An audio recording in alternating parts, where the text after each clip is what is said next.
right. Welcome again, everybody. Wonderful to see you here. I'm going to give the usual introduction to this class and its themes. As you know, I'm Deborah Satz. I'm a co-instructor with Paul Brest of the class, and this is our third year teaching the course. The purpose of the course is to address issues about why people disagree and why one should expect in a democracy that there be persistent, deep disagreement over many things. Not over everything, but over many things. As I have said many times, it is a feature of a democratic society and not a bug that there's disagreement. We should expect people who are free, who are not living in a society run by a king or a dictator, that people's different life experiences will bear on their perception of different issues, what they bring to them, how they interpret evidence, and what kinds of value trade-offs they're willing to make in ways that are divergent, and that's a strength of a democracy. It's actually a good thing that we don't all see things in exactly the same way. But not all disagreement is productive, and some disagreement is simply based on suppressing or shouting down or not listening to alternative positions. Some disagreement doesn't take into account inconvenient facts that don't favor one's own point of view. It's actually pretty hard to be open-minded about things we genuinely care deeply about, but it is critically important. We have a lot of urgent problems in our world that we don't have the answers to. And we're not going to find those answers by a priori thinking or by drowning out divergent views. We also get things wrong a lot, and the history of humanity is filled with wonderful examples of things people have been very sure about and have been incredibly wrong about. So it's important, without becoming completely a relativist or completely indifferent to issues about truth, to keep an open mind. All right, each week we hear from two speakers, two scholars who present on issues from different points of view, evidence-based and also value-based disagreement. And we're really thrilled, and Paul is, for today's topic, which is on proportional representation, and Paul is going to introduce the speakers. So thank you and welcome.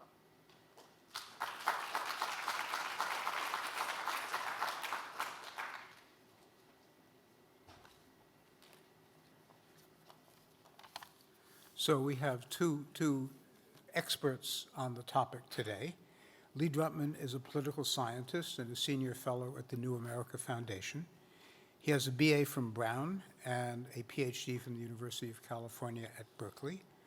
His 2020 book, Two-Party Doom Loop, The Case for Multi-Party Democracy in America, advocates for proportional representation with ranked choice voting in the US political system, and we'll hear a lot more about that. But he argues that it would reduce political polarization and minimize the risks of democratic backsliding. Even before its publication, Lee received the 2016 American Political Science Association Robert A. Dahl Award for scholarship of the highest quality on the subject of democracy. Bruce Kane is a professor of political science at Stanford University, director of the Bill Lane Center for the American West, a senior fellow at the Woods Institute for the Environment, and several other centers on the Stanford campus. He has a BA from Bowdoin College, a BPhil from Oxford, and a PhD from Harvard University. Bruce taught at Caltech and UC Berkeley before coming to Stanford. His areas of expertise include political regulation, applied democratic theory, representation, and state politics. His recent publications include studies of state constitutional design, state redistricting commissions, and environmental governance. And he also is the author of a book, Democracy, More or Less. I think we'll hear about both of their books today. And he's also a fellow of the American Academy of Arts and Science. So why don't we put up our polling question?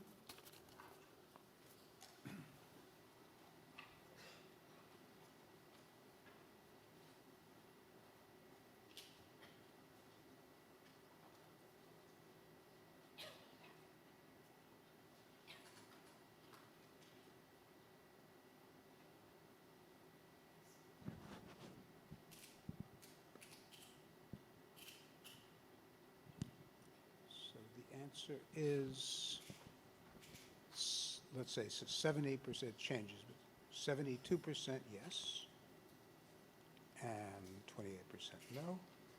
And Lee Drutman will begin. Or is it already on? Can you hear me? All right. Well, I want to start by giving you two numbers, 14,938 and 92%. Here's what those two numbers mean. 14,938 is the number of investigations into threats against members of Congress last year. That's an all-time record. That works out to 41 threats a day. In the 90 minutes that we spend here in this room, that means 2 or 3 new cases will be opened, threats against members of Congress. 92% is the share of House seats where the outcome of the 2026 election is already effectively decided. The Cook Political Report now rates only 36 of the 435 seats as competitive. That means that about 300 million Americans live in districts where the outcome is already predetermined, mostly by partisan sorting. We're in a series about democracy and disagreement, and what we're going to do right now is share competing viewpoints through respectful dialogue, and that's the democratic ideal. The problem is that this process, which we're going to be modeling, has broken down in our actual politics. We have two sides that don't treat each other as worthy adversaries anymore.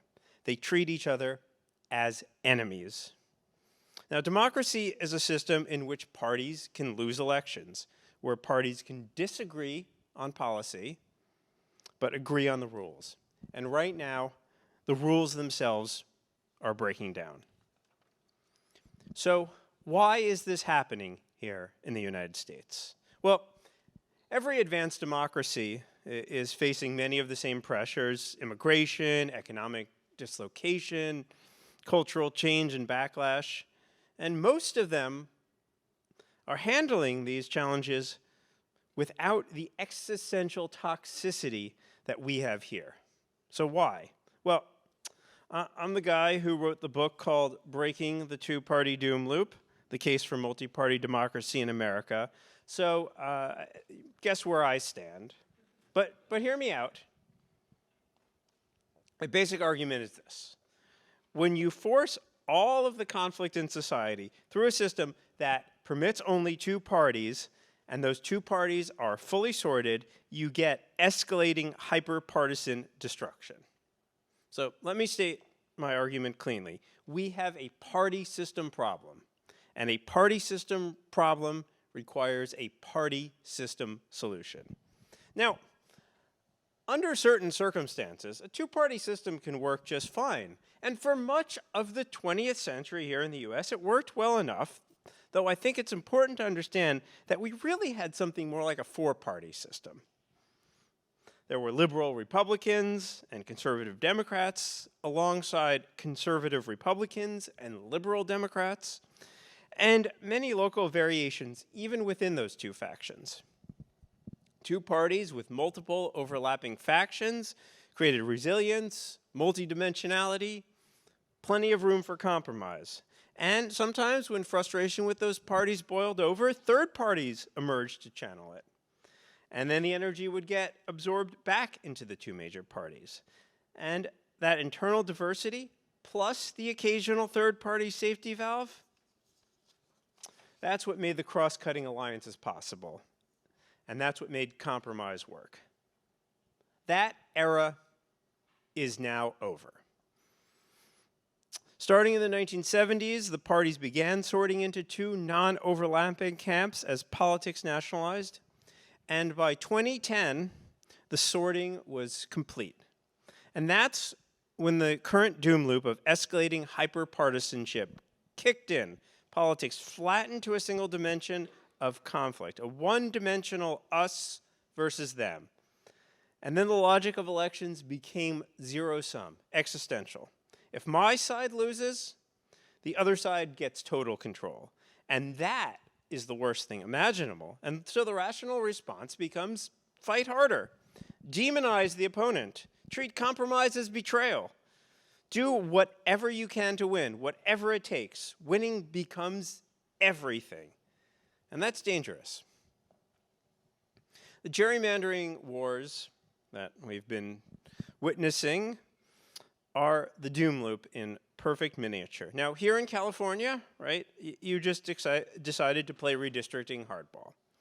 And I'd guess many of you here supported Proposition 50, officially known as the Election Rigging Response Act, so that Democrats could send a few more representatives to Congress and you could get rid of your independent redistricting commission.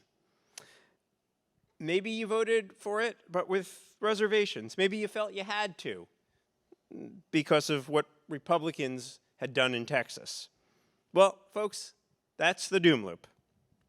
And it's hard to escape. Look, if I would have voted for Proposition 50 if I lived here in California, but I would have done so reluctantly because, you know what? It just escalates the doom loop.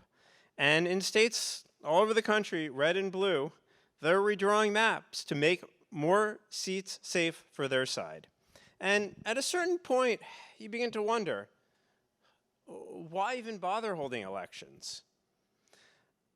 But I want to point to something important here. Gerrymandering is only possible because of the single-member district. The single-member district is what gives map makers the ability to carve up a state into the map that maximizes the number of states that their party can win. Now, I'm going to make the case for proportional representation, and one important thing that proportional representation does is it solves gerrymandering, because when seat share is intentionally proportional to vote share, there's no gerrymandering. So we can hold elections again where votes actually matter, which, I don't know, I think it's pretty cool. All right, so what would proportional representation look like? Now, the principle of proportional representation is extremely straightforward. Parties get seats in the legislature in proportion to their votes. So if a party wins 40% of a vote in a state, it should get roughly 40% of the seats in a state. And that means multiple parties compete and win representation, not just two. Now, there are many forms of proportional representation, and I'm not going to bore you with them. Maybe we'll get into them in the Q&A. But most forms use multi-member districts. So instead of electing one representative, a district elects multiple representatives. And in a 5-seat district, for example, a party that gets, party could get 20% of the votes and get a seat, which means that 5 parties could potentially represent a 5-member district. The version of proportional representation that I favor is an open list system with modest district magnitudes, about 5 to 7 per district. Voters would choose parties from lists. This is not exotic. It's what most democracies do. In fact, we are the weird ones here. And totally constitutional, you would just have to amend one statute, the 1967 Uniform Congressional District Act. No constitutional change, just one act of Congress. Well, so what would change? Well, first and most importantly, we would break the two-party doom loop by having more parties competing. Politics would become more fluid, more dynamic, less stuck. Coalitions can become a little bit more flexible, and that is good. I think we should want that. Remember, right now, 92% of House races are effectively decided before anyone votes.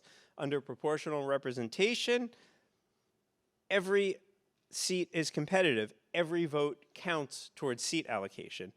A Republican in San Francisco, their vote doesn't count now. But under proportional representation, they cast a vote that counts. Same for a Democrat in rural Texas. An independent in Idaho who feels neither party represents them now has a reason to show up because there are more parties. You can vote for a party you're more likely to be excited about instead of holding your nose for the lesser of two evils. And that matters because 2/3 of Americans say they want more than two parties. Both parties have record high disapproval. And frankly, if we're going to survive as a democracy, we really need political parties that people feel actually represent them. And this is especially true for younger voters who overwhelmingly feel the current party system ignores them. We need the legitimacy of parties that people feel represent them. Multi-party systems reduce the toxic tribalism that is eating our politics alive. Here's why. When coalitions shift from election to election, because coalitions do shift in multi-party system, when today's opponent might be tomorrow's governing partner, voters develop warmer feelings towards each other. You cooperated once, you said nice things about each other, and the goodwill lingers. This is the opposite of what our system produces, where the other side is always the enemy. James Madison actually nailed this point in Federalist number 10. It's nothing new here. Madison's fundamental insight, which holds up today, was that a republic survives when no one expects to be a permanent winner and no one fears being a permanent loser. That's what makes shifting coalitions so essential to democratic health. When today's opponent might be tomorrow's partner, you have every reason to keep the relationship civil. This is one of those insights that has been proven time and again. Every scholar of democracy knows and understands this. You need shifting coalitions. And right now, in the United States, we do not have that. We have two permanent teams and one permanent war. Now, you might have some questions, understandably. For example, how would governance work in Congress with multiple parties? Well, how well is it working now? The Republicans are really a mess of competing factions held together mostly by their shared hatred of Democrats and their shared fear of Trump. Progressives and moderate Democrats are a coalition, yes, but they're fighting with each other.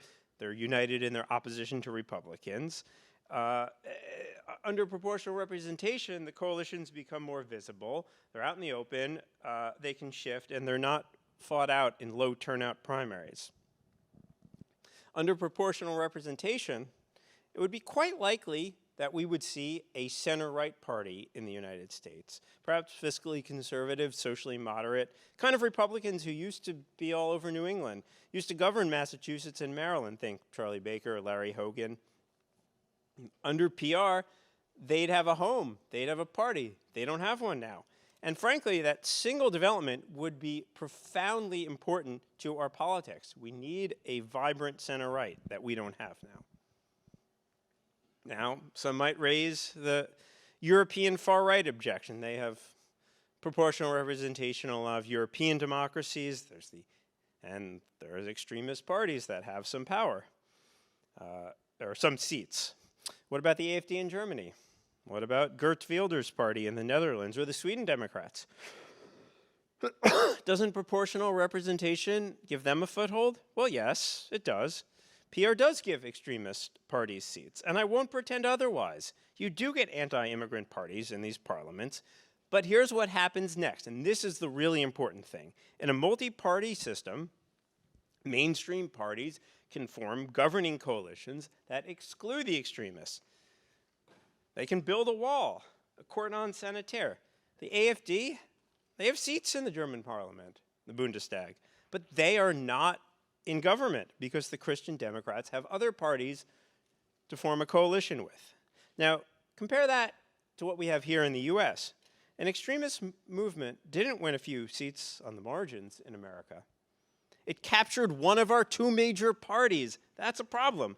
And it could because of our system of single winner, first past the post elections, because once an extremist movement becomes a plurality of a plurality, it can win total power. That is the vulnerability, and that is what we are living with now. Now, some might say, ooh, proportional representation, that's too radical. That could never happen. I live in Washington, D.C., and I, frankly, have been surprised by how much interest there has been in this idea in the last year. From elected officials, actual members of Congress, yes, and even more from aspiring ones. Because you know what? When a system stops working, people become open to alternatives. Others might say, well, we should pursue incremental reforms first, ranked choice voting, open primaries, redistricting commissions. None of these address the fundamental driver, the binary, fully sorted party system. In a moment of genuine democratic crisis, which I believe we're in, marginal reforms are going to produce marginal results. Look, if the patient is having a heart attack, you don't tell them to go have an aspirin and take a nap. You get the patient to the hospital in an ambulance and you perform surgery. In 2014, Professor Kane published a wonderful book called Democracy, More or Less. Highly recommend it. He argues that intermediaries like parties and interest groups are necessary for democracy, and reforms that try to bypass them or weaken them tend to backfire. And I agree completely. His pluralist framework has been extremely influential on my own thinking. And in Democracy, More or Less, Professor Kane wrote, and I want to quote him precisely, that the goal of democratic reform should be, quote, contestation and non-dominance, and that, quote, a more pluralist system in a large, diverse democracy should foster aggregation, compromise, and tolerance. He's exactly right, and that's page 196 for those of you taking notes, which you should be. He also wrote that in an ideally fair system, there would be, quote, no permanent winners and losers, end quote, and that, quote, coalitions would shift with issue areas, end quote. That's page 197. He's also right there. I submit that modest proportional representation compared to any other democracy reform proposed out there is what would uniquely make this pluralism possible here in the United States again. More parties means more intermediaries, more coalition building, more pluralist negotiation. That is a good thing. So let me close with this. I am not proposing a silver bullet. There is no silver bullet. There is no perfect reform. Every electoral system involves trade-offs. And I'm sure proportional representation will create new problems. But it will solve the most important problem right now, which is the two-party doom loop that is destroying the shared legitimacy on which democracy depends in real time. New problems we can deal with, but only if we make it there. 92% of districts are not competitive. That's 300 million people who won't be casting a meaningful ballot for the House of Representatives, the People's House, this November. 14,938 threats last year on members of Congress that the Capitol Police reported. 41 threats a day. That's not a system disagreeing. That's a system breaking down. That's a system in need of major reform.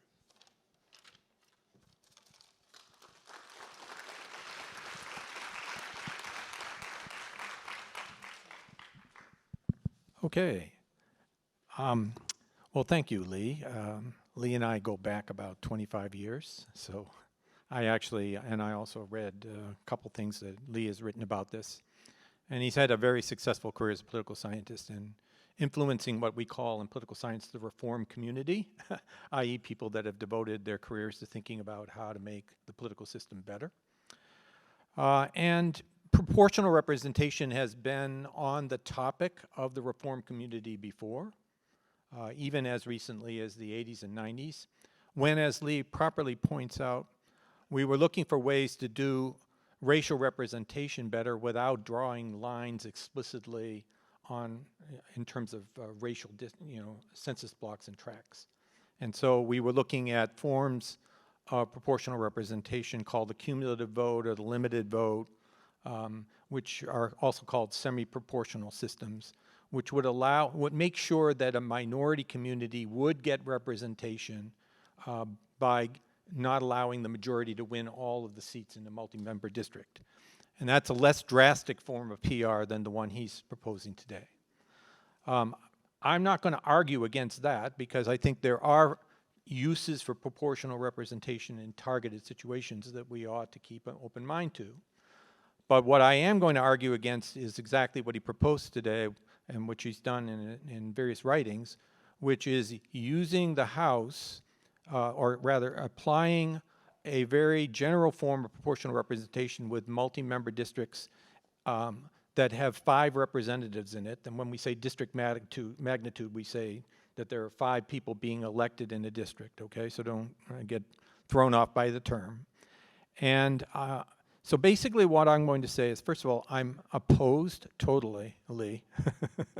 You've had many good ideas. This is not one of them. No offense. Said civilly, because I love the man. Just not the idea.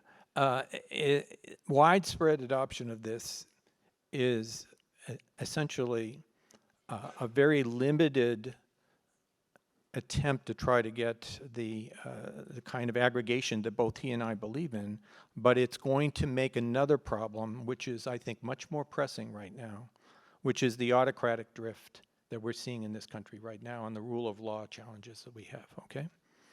And when we were thinking about proportional representation for racial redistricting, the frontier was different. We were trying to get more minority and women into office. Right now, we're dealing with holes in the constitutional process that are being exploited in ways that lead to more corruption and more executive power being used in an arbitrary fashion. And I'm going to argue that there is a relationship that has been proven by history that when the legislature becomes more unmanageable and dysfunctional, it becomes an excuse, a fertile ground for allowing more aggregation of power in the executive branch. And so insofar as we create a more dysfunctional situation in the Congress, we're laying the grounds for even more of what we've seen in the last 10 years. And we don't need that, okay?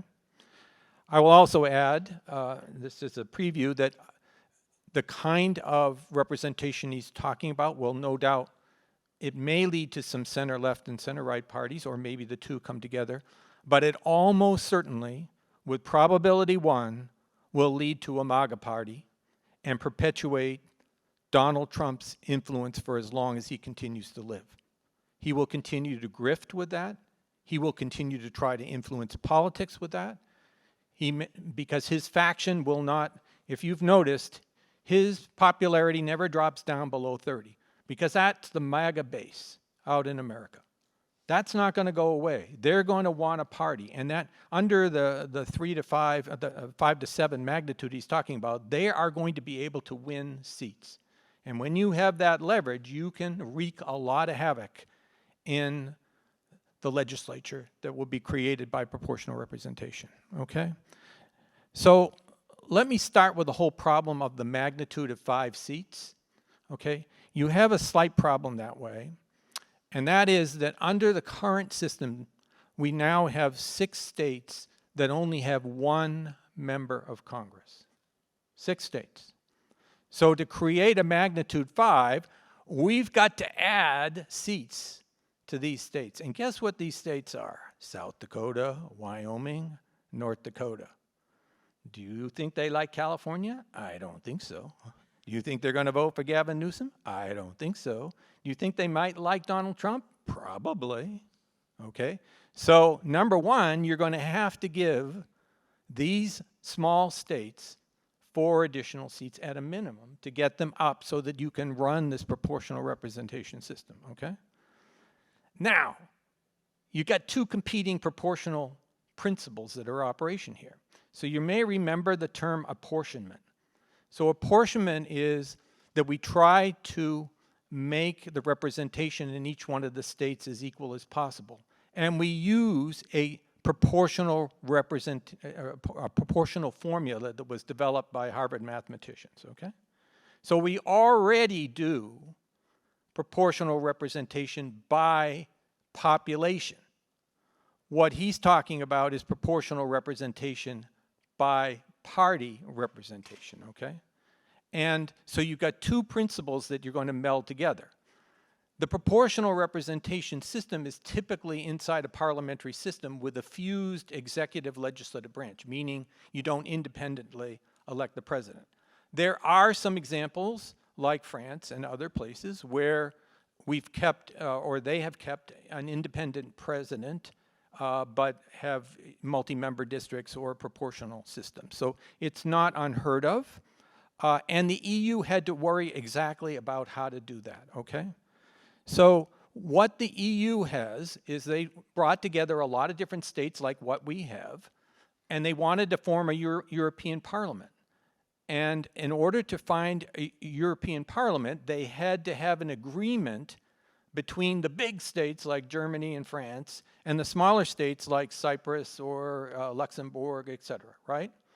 And just as we allow Wyoming with 500,000 people to have a congressional seat and allow them to have 2 Senate seats, which is equal to what we with 40 million people have, okay? Talk about small state biases, which then is replicated in the Electoral College. So we already have a system which favors small states, which happen to favor the Republican Party, which means the Democratic Party has to get more than 50% of the vote in the next election in order to win the presidency typically. So we're going to make that worse if we're not careful and we give more representation to the smaller states. Now, the answer then is to put these two together, and the Europeans have a term for it that I did not know until I actually did a little work on this. It's called degressive proportionality. And apparently degressive is a term that goes back to the 19th century. I didn't know it at all. But basically what it means is that you're diluting the proportionality for the sake of political compromise.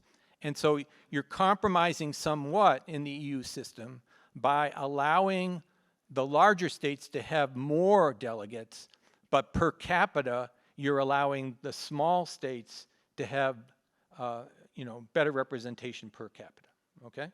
And so it's a kind of blending of the two systems.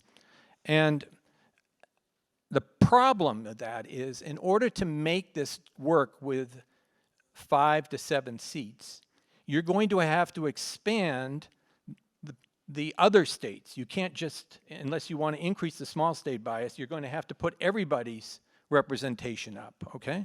And that, Rick Pildes has done the calculation on that. With a magnitude 5, that means you'd have to create a Congress with 2,175 members, 2,175 members. The European Parliament is 720 members. That is chaos right there. That is a lot of expense, a lot of congressional offices, a lot of new members of Congress, a lot of fundraising, a lot of coordination problems in trying to get people to vote the right way. And there's a reason that we don't have a lot of legislatures that are 1,000 people or more, okay? There's a reason we do that. And that is that the transaction costs just become impossible. Now, the second thing I will say is that we have never had a delay, even though Trump tried it, in forming a new government. We have set deadlines.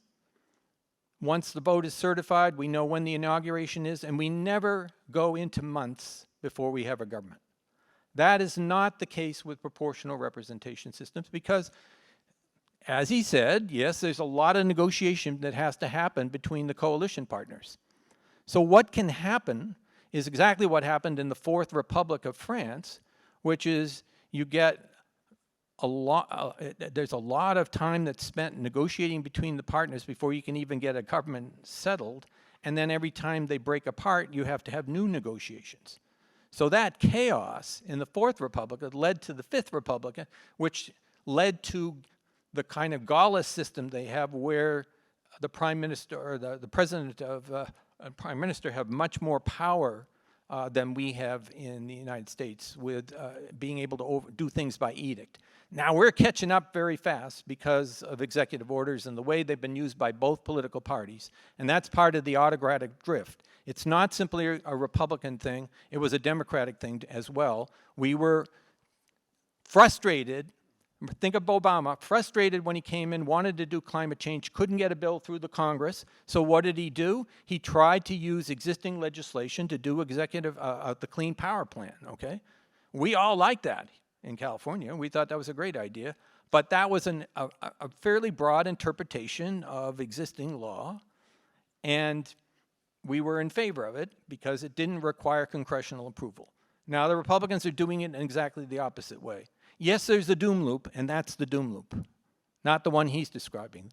That's the doom loop that we have to be careful, because if we believe that the American system is equal power between the branches and not executive dominant, then we have to make sure that Congress is an equal player, okay? And that the president can't just by edict and whim,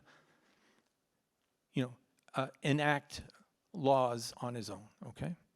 So I believe that we have to be very careful.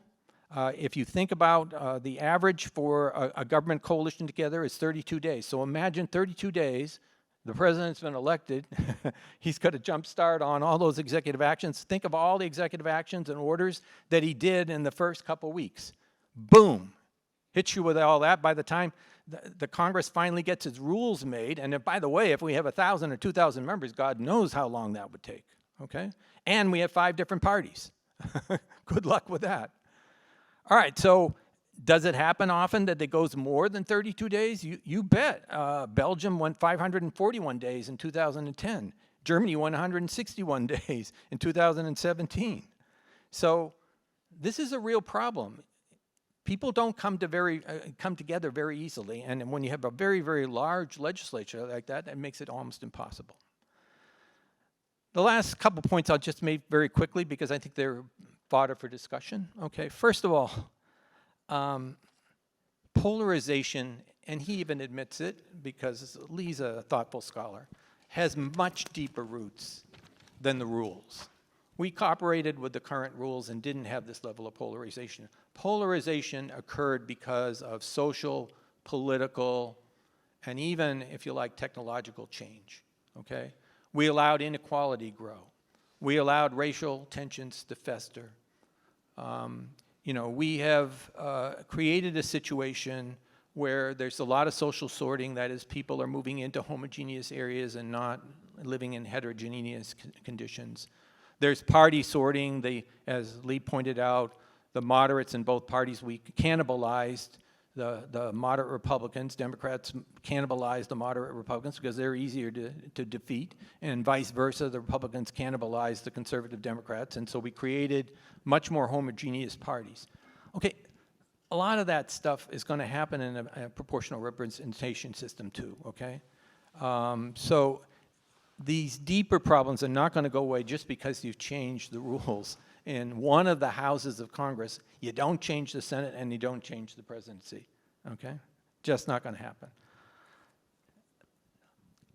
Then there's the one that I mentioned earlier, and this is my 4th point, which is you're giving Donald Trump a power base for the next however many years he lives, okay? And we can keep staring at his hands and wonder about that, okay? But the reality is you could see Donald Trump for another decade. And this power to him is a mechanism of self-aggrandizement and making money. And his appetite for both is insatiable. It's not going to go away. And the MAGA devotion isn't going to go away. So we're going to have to deal with it. And if you're trying to put together a coalition in the Congress, what role are they going to play? What concessions are they going to ask for in order to be in any way part of the coalition, okay? And then lastly, the frontier of political reform has changed a lot in the time that I've been an academic. And I think proportional representation in the situation that we were thinking of back in the 80s when we were trying to make sure that we got much more diverse representation, I think it was worth having that conversation. Now, I think around Stanford, and Larry Diamond was here, but he took off, but he's the major proportion believer in ranked choice voting. And I think ranked choice voting systems, the jury's out as to how much effect they have, but there's a bit of a moderating effect in ranked choice voting, because if I want to get Deborah's supporters, I'm going to be nicer to Deborah, so that in the next round, if I happen to, survive the next round, she doesn't, I pick up some of her supporters. So there's some evidence of that, but it's very much on the margin because of all these other deeper problems that I was talking about, okay? So where we are right now is we've got some serious constitutional issues that need to be resolved. We've got the problem of presidential immunity for official acts. We got the problem that the President of the United States is the only person in the executive branch that is not covered by conflict of interest legislation. So he can go with his family and make lots of money off of these deals, okay? And we got the problem of autocratic drift, that increasingly now we have government by edict, just as the French did in the Fifth Republic. And that's where the frontier is right now, not what Lee is chasing. Lee is chasing the past. We've got problems right now. They're rule of law problems, not form of democracy problems, rule of law problems, basic distinguishing us from an autocracy. And we have to take it seriously. Thank you. All right, thank you. Thoughtful comments. But I think quite a number of red herrings here, so I want to address some of them. First of all, the issue of small states. Now, okay, so there are 6 states with 1 member, number of states with 2 or 3 members. And if you have 1 member, I mean, you probably want to increase the House a little bit, but I mean, realistically, I'm not proposing that we, suddenly make all the small states 5-member districts. I mean, some of them are just going to be single-member districts. Maybe we could do fusion voting to allow for multiple parties there. But the idea that we're suddenly going to have a 2,000-member House, nobody's proposing You're that. backing off the district magnitude 5. That's off the table now. No, I mean for the states that can handle it, but Only some of the states will have it. I mean most states will have it. Most states will have it. There's a few states that are one that you're not going to get. I mean, Wyoming, you're probably not going to get to multiple members. But I mean, 6 states with 1 member, few states with 2 members. That's like 5% of the seats in Congress. So most of the seats in Congress would be elected proportionally. So I'm not suggesting that. So that's a bit of a red herring there. On the parliamentary presidential thing, first, as you know, France is not a PR system. They use member districts, although they use a 2-round system that's sort of like ranked choice voting. But I mean, there are a lot of countries in the world that have presidentialism and PR. In fact, it's all of Latin America. Now, 30 years ago, there was a famous paper by a scholar who maybe some of us know, Scott Mainwaring, lovely guy, said presidentialism and multi-partyism is a dangerous combination. That was 30 years ago.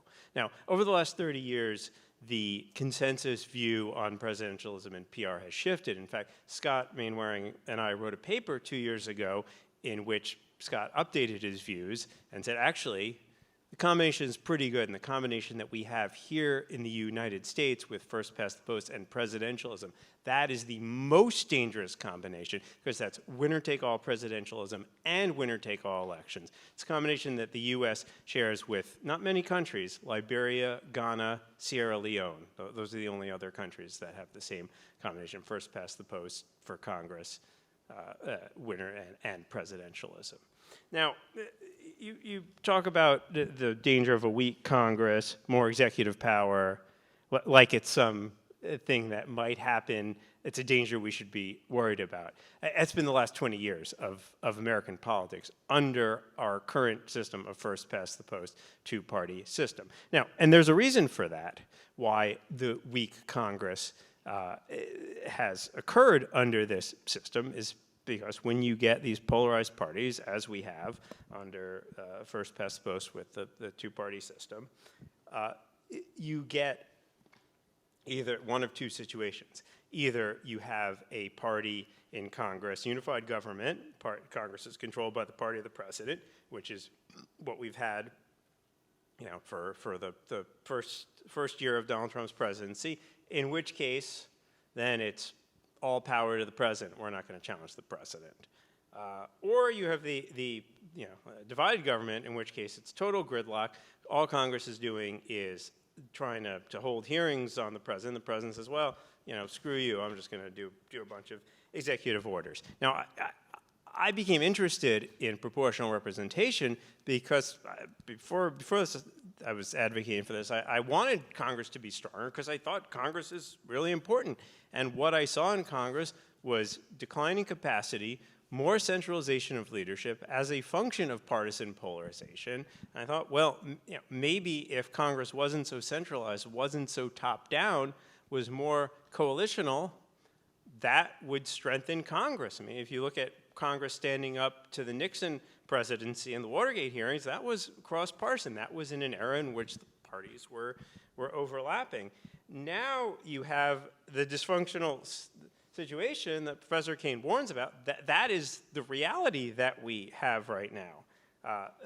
So, same with, it says, well, you have a 30% MAGA party. I mean, maybe. Right now you have a 48% MAGA party that has total control over government. Is Donald Trump going to suddenly go away after the 2028 election with the current Republican Party? I don't think so. I mean, maybe there'll be a continued MAGA party. Maybe that party will shrink as a center-right party emerges to displace it. Maybe that center-right party will form a coalition with a center-left party. Talk about it. We've never had a delay in forming a government. Don't forget what happened when Kevin McCarthy tried to become Speaker, and it took him all those votes. So we had a delay there. 32 days, that is about the average it takes to form a government. But that is from the election. We have November, December, January, so that's 60 days. That's more than the 30 days. That's enough time. I mean, the parties are coalitions anyway. They form, and the other thing about coalitional politics, particularly in a presidential system, if you look at what happens in Latin America where they have fixed elections and multi-party legislatures, they don't have delays. What they typically do is that there are pre-electoral coalitions. This is quite common, and actually it's increasingly common in parliamentary systems too, is where parties run as a coalition, say, vote for one of us. If we as a group get the majority, we will govern together. And so you just don't see that problem happening in presidential PR systems, which again are quite common. The polarization question. Yes, there are deep roots of polarization, and there is real disagreement in this country, as is appropriate in a democracy. The problem is that in our two-party system, in which the two parties represent completely different geographic regions, is that there's no space for shifting coalitions. If this were a proportional system, you would have parties of the left competing in rural areas because their votes would matter. You'd have parties of the right competing in urban areas. Their votes would matter. There's a new paper by Jonathan Roden here at Stanford, which looks at urban-rural polarization across different electoral systems. The U.S. has the highest urban-rural polarization, as do most, and the other countries right behind that are the UK and Canada, because those are the countries with first-past-the-post voting. So those are the countries where the party of the cities is only going to win the cities, and there's no reason to compete in the exurbs and the small towns. So you talk about geographical homogeneous areas. That is because of the first past the post system, in which Democrats have given up on half of the country and Republicans have given up on half of the country. So of course they're going to be politically homogenized. And giving Trump a power base, I mean, the guy already has a power base. He's already president. So I don't know what we're trying to prevent here. PR and racial representation, as I think it was a good idea then. It's a good idea now. Coming this term, the Supreme Court is going to decide the Louisiana versus Calais case, which is likely to end Section 2 of Voting Rights Act. And our friend Guy Uriel Charles has a new article in the Yale Law Journal, Clay and the Inevitability of Proportional Representation. It basically says the only solution for racial representation in a post-Calais world in which the Supreme Court gives a green light to racial gerrymandering, which it is almost certain to do, is proportional representation. So those ideas were right in the 1980s, and they're even more right now. I think I addressed everything. Bruce. Well, I don't want to go point by point. I think the question is this. There are two major problems here. One is that the party sorting, which is, the parties becoming more homogeneously conservative and liberal. Essentially what you do when you create a multi-party system is you create more homogeneous parties, okay? You'll have a Green Party, you'll have a MAGA Party, you'll have a centrist party. And so you will not have internal dialogue within the party the way you have it in the current system. Now, none of this may matter because it may be all these deeper structural things.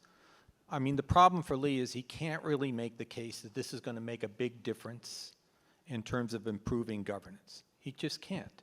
There's no real evidence that polarization is less among, proportional representation parliamentary systems, okay? They have many of the same problems that we have in terms of coming to agreement. And as you create these more homogeneous parties, the dialogue now will be in order to form a government rather than before you get into government. So that's number one. Number two, you have a here to there problem. Let's assume now, see, he's backed off of the magnitude 5 because he knows exactly what I was saying was true.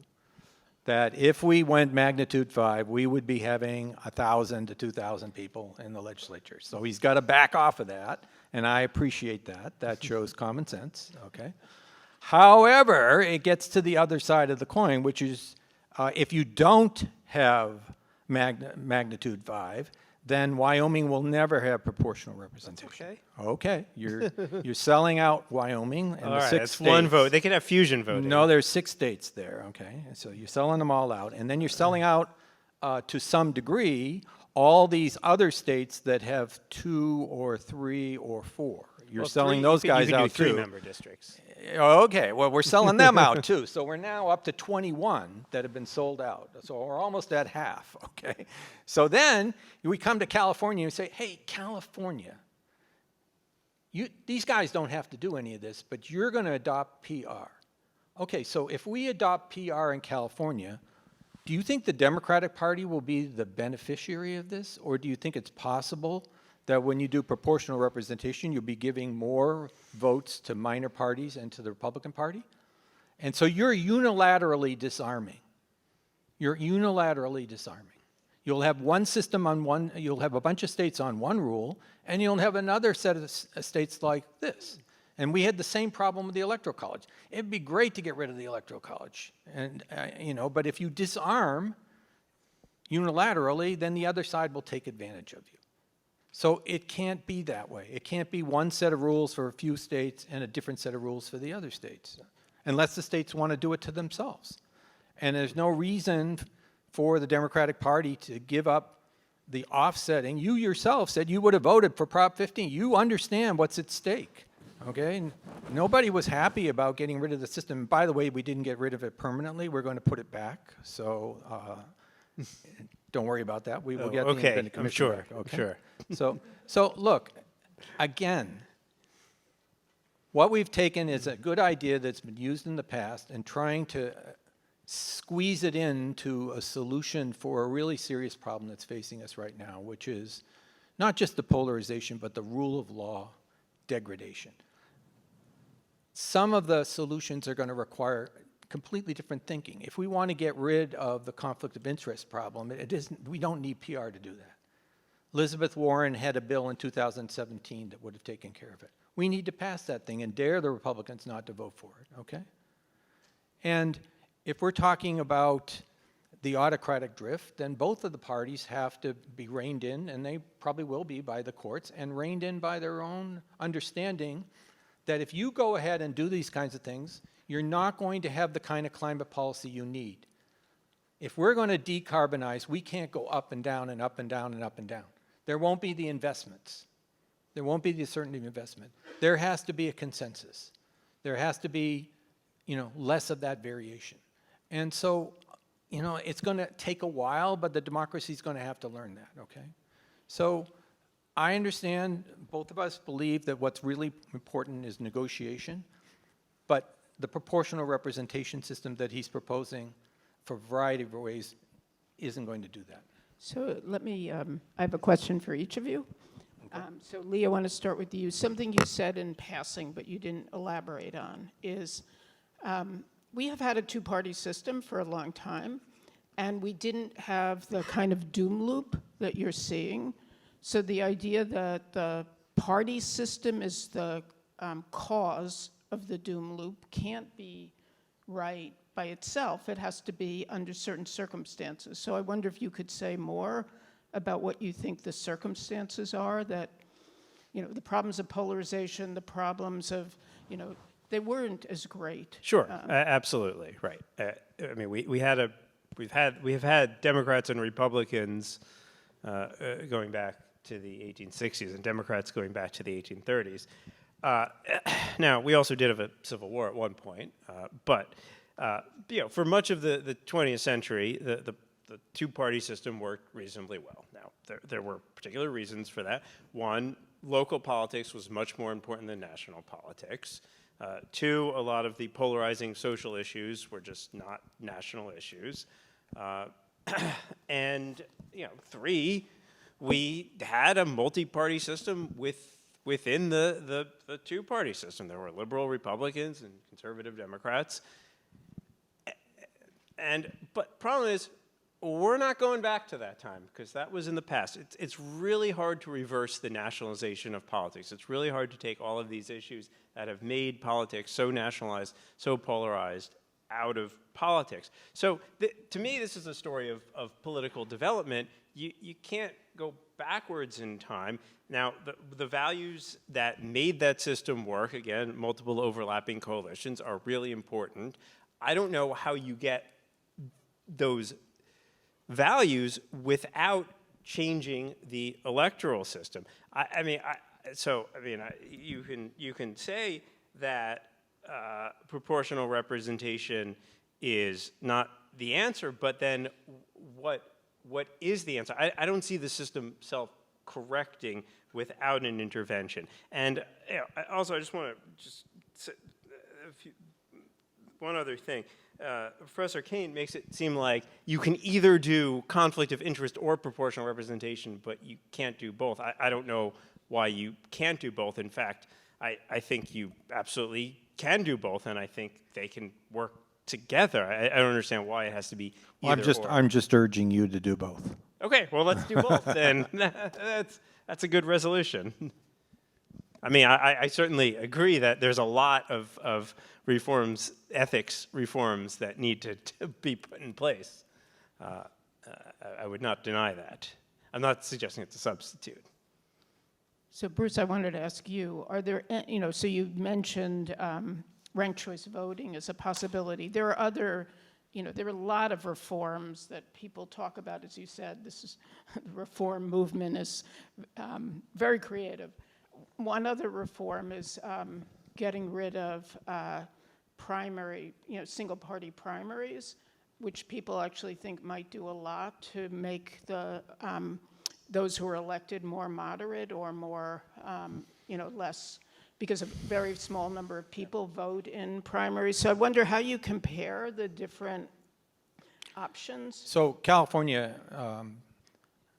actually tried that experiment, and we've had a number of studies. And on the face of it, it seemed plausible that if instead of having separate closed primaries, we had a blanket primary or an open primary where people could choose across the party lines. And you could still like that system. We kind of have it right now because it's a top two system. But what we discovered is sociologically the voters disappointed us. The independent voters said, I'm not particularly interested in these candidates, and so their turnout in the primaries is incredibly low. So most of the studies have shown that it's had no real impact on polarization in the state. And so, I think we try things, but if they don't work, I think we have to admit that they don't work. And the studies so far are they don't work. And the additional problem is that we now have a situation in which there's a lot of elite coordination, because if the Democrats, and this is going to happen in several of these open seats, field 7 candidates and the Republicans field 2, you can get a situation, and it's happened in a couple districts in the state, where an overwhelmingly Democratic district elects a Republican because only the Republicans make it to the final ballot because the rest of them split the ballot. And so that's happened a couple times, particularly in some of the Latino areas in Southern California, the state. So, sometimes we get too smart for ourselves, and, we don't really, then the voters come back and say, nah, we're not really interested in that. And unfortunately, those primary experiments just didn't work out very well. I do think the primary elections have been a problem for us. And Lee's right. We probably can't go back once we open the box to that. I don't think we could go back to politician brokered, smoke-filled rooms, et cetera. We're just going to have to deal with that. And we've tried open primaries, letting people who are independents come into the primaries. Again, it just doesn't seem to be making much of a difference. And that is a problem. There's no question. But it waxes and wanes, and we've had periods in the 19th century where we were highly polarized, as Lee points out, even leading to a civil war. And now we're in a situation that's polarized again, like the 19th century.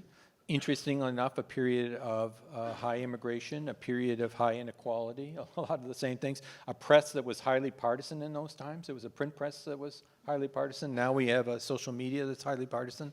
So I think we got to spend more time on the root causes of this, and that means addressing inequality. It means addressing racial attitudes at a fundamental level, at the level of school. It can't all be done in the political sector, and certainly not in the most poisonous part of the political sector, which is the national level. It has to involve efforts at the local level as well. So just a quick question, and then Deborah will turn it over to the class. Bruce, you suggested that ranked choice voting, I don't think you said anything very negative about it, but basically you didn't think it would move at all toward the solution of the problem. And let me ask both of you then, you first, and then Lee, to what extent does ranked choice voting at least have the potential for solving the problem that you think PR is supposed to solve? You want me to answer first? So when I first learned about ranked choice voting, which was in 2016 when it was being proposed as a ballot initiative in Maine, I thought intuitively, oh, this is a good idea for exactly the reason that Bruce mentioned before. It builds coalitional dynamics. Now, so this was a promising idea, and I thought, okay, great, let's see what happens in Maine. And then at New America, which is the think tank where I work, we did this major project where we commissioned 14 studies of ranked choice voting from a wide range of academics looking at all the effects of it. And study after study came back showing it has no effect. And at first I thought, well, this can't be right, because I think that ranked choice voting is something that would improve our politics. And it took me a while to finally grok that actually, it doesn't really have any effect. And now there have been like 50, 60 studies now, basically showing it doesn't really have any impact. So, sure, if you like it, if you feel like it gives you more choice, fine. But it doesn't, it's not going to have any effect. And this has been the conclusion that I've come around to. I mean, if you're looking for a reform that will have some effect on single winner elections, I think legalizing fusion voting, which would allow for cross endorsement and particularly allow for a center party to choose which of the two major parties it wants to endorse and aggregate the votes, that would be actually quite impactful. So I don't disagree with that, but here's the story. If you listen to it carefully, what it tells you is that futzing around with the rules doesn't get at the fundamental causes of the polarization in this country. That's what it tells you. Well, Now, when you're political scientists and lawyers, we like to believe that we have a hammer and we're going to use that hammer and that it's powerful, and sometimes it is. But one of the things I think we've underestimated in social sciences is the role of culture, the role of education, the role of the way communities are structured and how people frequently interact with one another. And I think we just have to be humble that there's only so much that you can design in terms of sort of playing with the rules to get people to actually agree. And my guess is that both of you, having been a dean and a provost, could come up with a lot of examples of where changing the rules wouldn't make a difference because people had deeper issues with one another. And I just think we have to be more humble about where our interventions can make a difference. Yeah, I was actually going to bring up for both of you the issue of the erosion of norms. And of course, institutions interact with norms, but norms also, I mean, we've underestimated, I think, how vulnerable our norms are. And it's unclear whether just changing the incentive structures is going to be enough. It might help somewhat, but it may not be enough. So with that, we should open it up first to the poll question. Can we put up the poll question again? Let's see.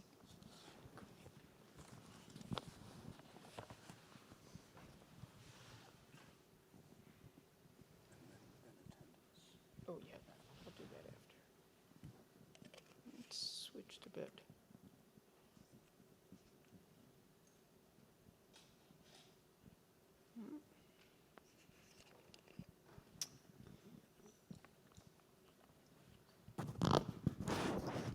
So the yeses have moved from 72 to 46 or so. So a non-trivial change. But again, as you know, the point here isn't to necessarily change minds, but it is to see whether or not being exposed to other arguments makes some difference. And for those who are taking the course, please fill out the attendance. And then after you do that, I'd love for the students and actually audience members to come up with any questions they have about what is a complicated topic.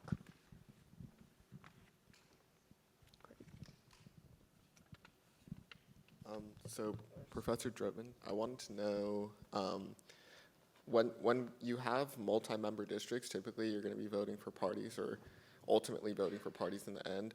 So I wanted to ask you if you think that sort of diminishes the impact of geography in a district. You know, even Democratic districts in California have different needs, and that leads to changes in representatives' behavior. So do we lose that sort of geographic influence when we change to a PR system? So, I mean, instead of having a single member, you would have potentially 5 people competing to serve you.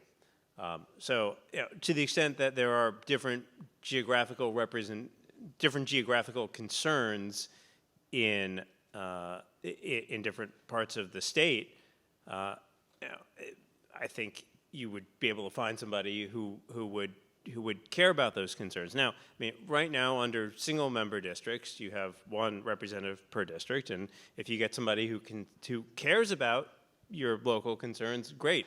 If you get somebody who doesn't care about constituent service or is just interested in rising up in national politics or being on social media, then kind of screwed. Whereas if you have multiple representatives competing, I think that's better for geographic representation, frankly. I'm not suggesting we move to entirely nationalized single system like Israel, so you'd still have some geographic representation. Yeah, let me just say, it would depend upon how the lines are drawn, which is another way of saying you don't get rid of gerrymandering. So if we wanted to preserve, say, the voice of inner city areas, we'd keep all those districts together. And that would be a conscious decision, which is a form of gerrymandering, okay? You're basically deciding what the outcome ought to be, so. First of all, thank you both for coming out and having this wonderful discussion. It's awesome to be able to hear from such professionals every single week. I have a question for each of you, but feel free to jump in on the other question if you see fit. Professor Dripman, I was just curious on your opinion on the Electoral College and potentially reforming that process, just because it is, in some cases, a similar argument to PR. And then Professor Kane, I was just wondering, a lot of your argument surrounds the underlying societal issues that kind of bred the polarization that we see today in this country. But we can't just expect everyone to wake up one day and decide to be nice and be moral. I was just curious, what are your kind of more hard policies to kind of counteract gerrymandering and some of these other big issues that come from polarization if PR isn't an option for you on the table? Why don't I go first? Yeah. So I think the independent commission that we had in California was miraculous, okay? And it worked very well. It doesn't always work in every state, so we still need to refine it. So I think every state should adopt the independent commission, okay? I think we need to clean up these ethical issues that are clearly big holes in the system, like the lack of conflict of interest, because nothing really degrades a sense of legitimacy more than having people use the system for enhancing wealth, okay? So I think that also is important.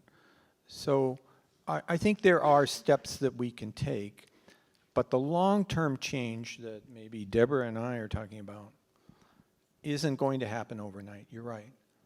But that doesn't mean we shouldn't be doing it, because it eroded over a period of time, and we need to, particularly in universities and education establishments, take those long-term changes seriously, even if it doesn't pay off immediately, okay? So I don't know what that is. I think better forms of civic education. I personally think that the law school does a lot of work on negotiation. You have people that teach negotiation. We should be setting up computer games where you actually have to resolve a problem using negotiation skills. And everybody should be trained to do that so that they understand we're not going to change the system. The system's always going to be fractured. It's always going to be an extended Republican with lots of different people that have to be brought on board. And we just need to teach that skill, not just have people memorize the names of past presidents and the dates and all that. We should be teaching the skills of citizenship, which can carry over into business and a lot of other areas. So yeah, there are things that we can be doing in the short run, but there are also things that we need to be doing to prepare people to be leaders here at Stanford and elsewhere. I would say we should abandon the Electoral College. Unfortunately, it's in the Constitution, so that makes it a lot harder to get rid of. And there have been numerous attempts throughout our history, and we've come close a few times. But I feel like unless there's a constitutional amendment, which is very hard, particularly in this moment, we're kind of stuck with that for now. Thank you. Hello, Professors Kane and Professor Drutman. Echoing what the previous speaker said, thank you so much for coming here and talking to us today.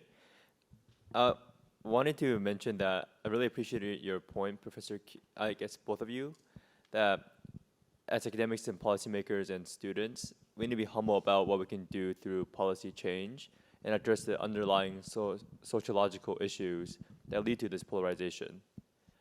With that in mind, would you say what would you say is like the core, most important social issue that leads to polarization? Is it racial tensions, increasing income inequality, or a different reason?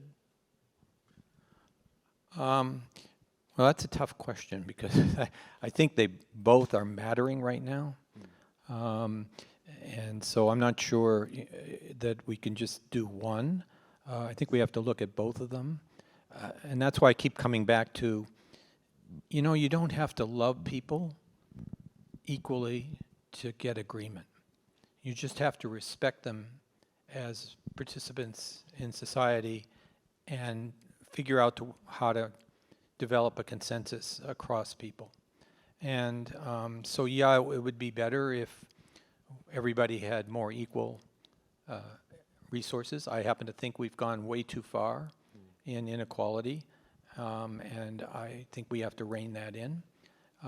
I was part of a generation, and maybe two other people here on this, that thought we had made a lot more progress on race than we did.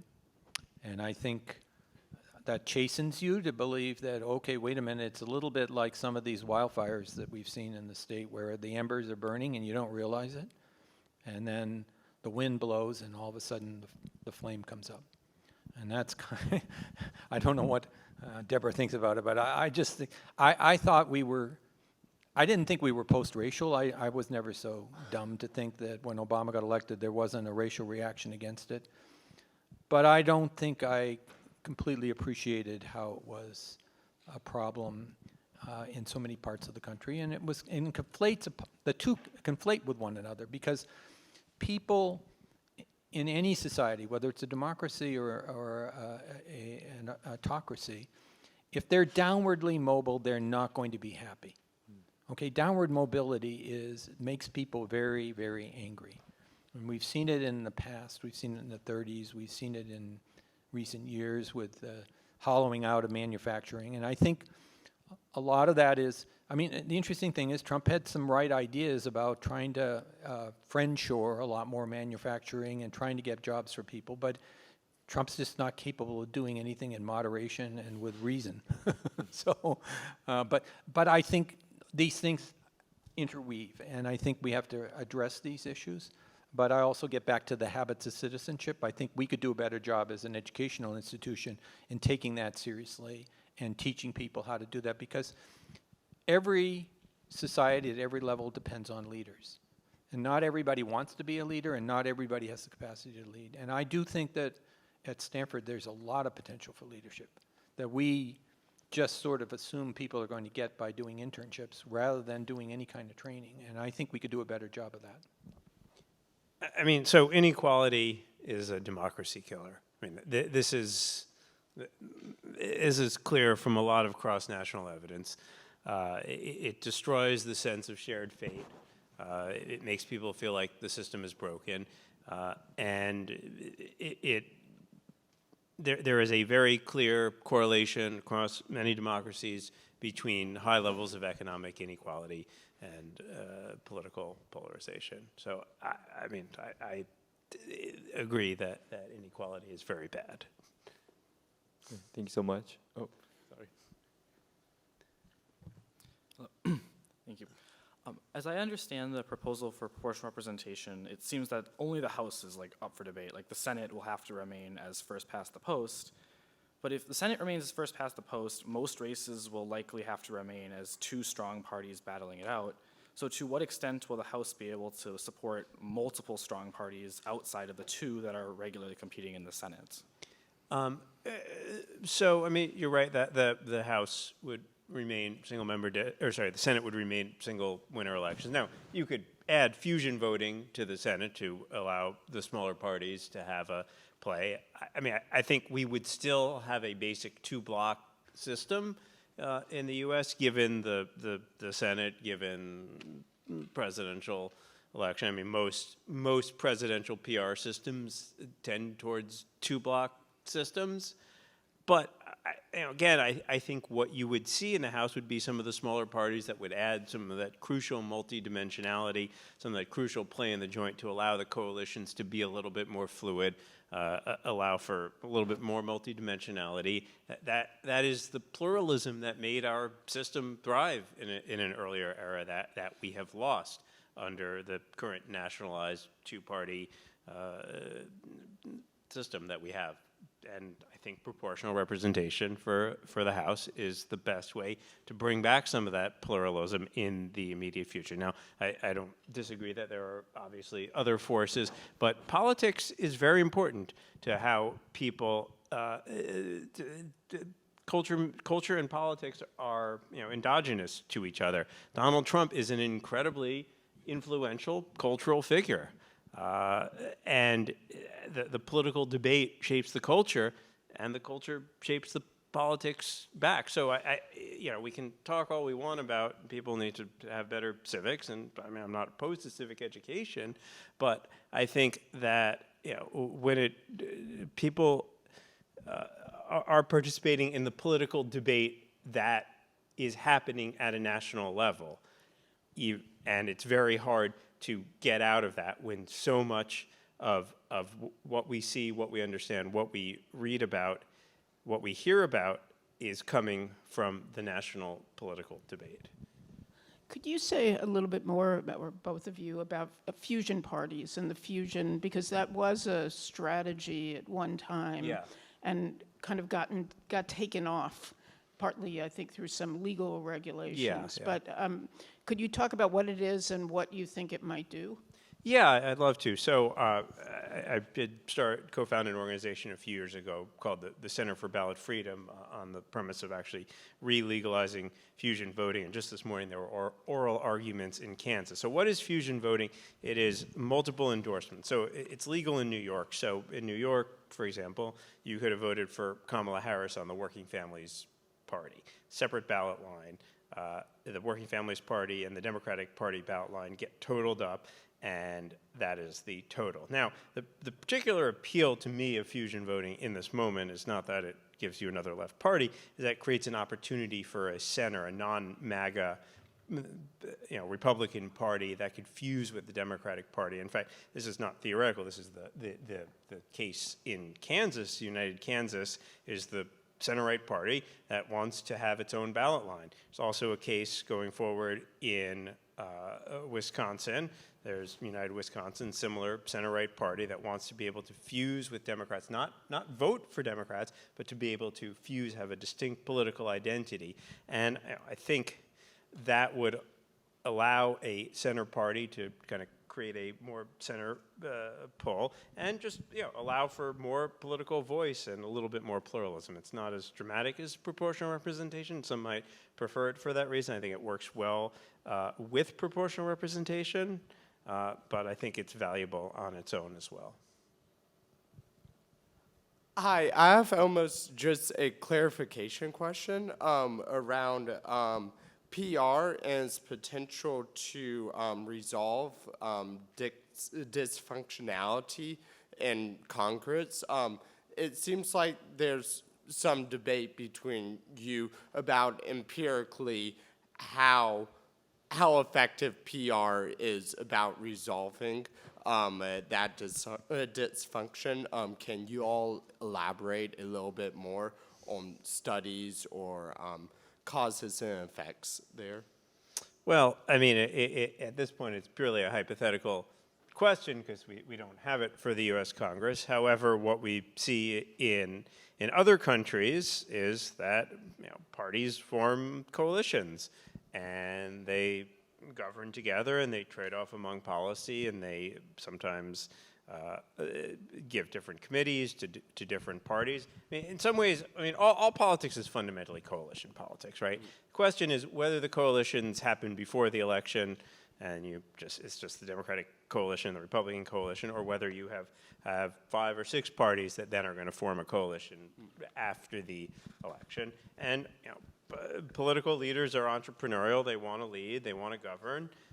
And our Congress was much more of a kind of a multi-party coalitional space within a two-party system in the mid-century, and I think that frankly worked better. There were a lot of cross-party efforts that sort of look like what you would expect to see in a multi-party system. So I think the empirics are that, again, it's a hypothetical, we don't know, but I feel confident that we would get governance that is better than what we are currently experiencing here in the United States. Well, first of all, it's very hard because there's so many unique features in American politics that when you graft something from a completely different system, you're not controlling for enough things. So it's very hard to say.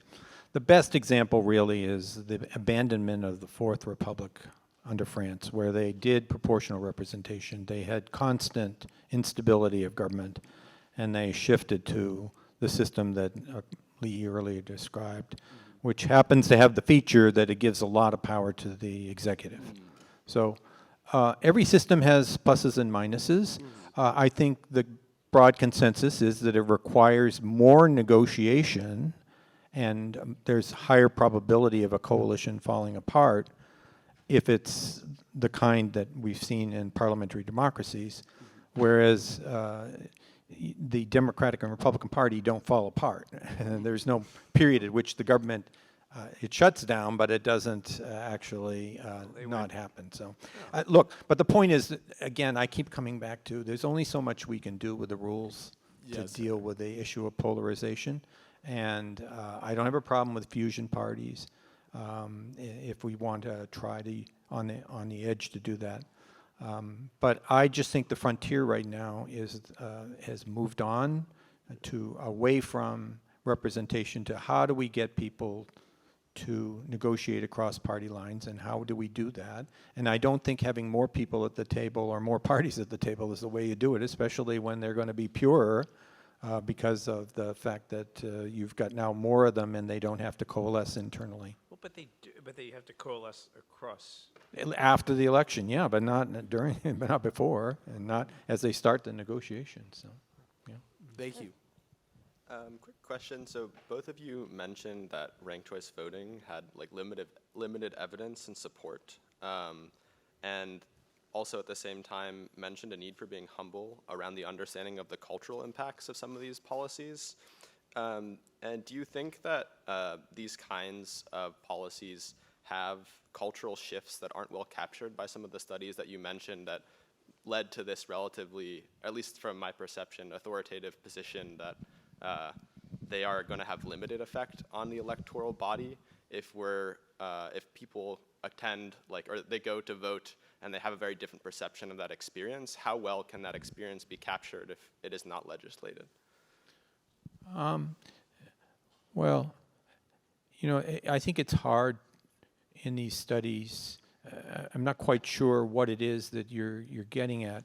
I mean, it gets to some of the norms questions that I think Deborah was mentioning, that these laws are often supported not just by the formal rules, but they're supported by cultural norms. And I think that's where the sharing, informal aspect of it is so important, And so if your ethos is to constantly find your way around the rules, there are clever people in politics that will always be able to do that, and that's one thing that Trump is really good at.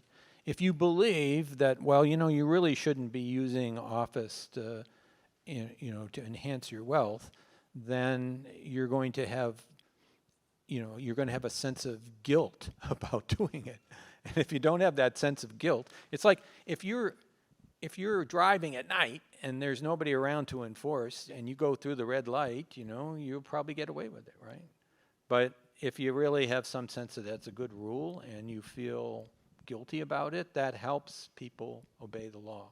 And I think that's where we're getting a disjuncture right now, is that I think, and it comes with the professionalization of politics, that now we've got consultants that tell you got to do anything to win, and it's win-win-win, and I think the regard for the system and the regard for the institution that you're in. I mean, the Madisonian system is set up with that the expectation that people in Congress want the Congress to be doing its constitutional duties. But if you decide, no, you're really in the Congress so that you can get a better job afterwards, either on TV or in social media or something else, then you're not going to defend the institution the way the Madisonian system was set up. So I do think it's hard for exactly the reason you said, is that these norms are not encased in law, and if they can be abandoned if we have no sense of shame about it.